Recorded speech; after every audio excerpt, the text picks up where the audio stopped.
Hello everyone, welcome back to my channel. In this video, I am going to show you how to set up VS Code for C and C++. So let's get started. First of all, you need to install VS Code, GCC and GDB compilers, which I have shown in my last videos. You will find their link in description as well. After that, open VS Code and click on extensions. First, install C++ extension developed by Microsoft.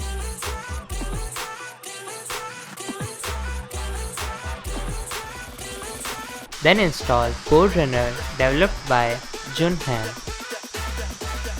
Now close this tab and select the Explore icon. Then select Add Folder to Workspace from File menu. You can select any folder to Workspace. Then it will ask if you trust the authors of the files in this folder or not. I trust this, so I will select yes. But if you select no, then this folder will not be added in Workspace. So choose a trusted folder. Now let's create a new file of C language. Remember to write .c after the file name, otherwise it will not recognize this as a C language file. VS Code will suggest you some helpful extensions when you are working on a language, so just install them. Now let's write a simple code to write hello.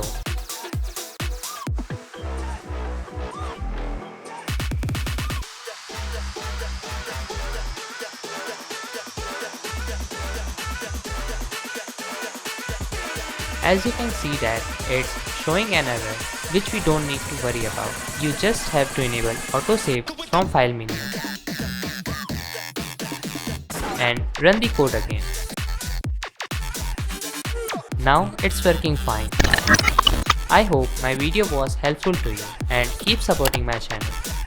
Thanks for watching.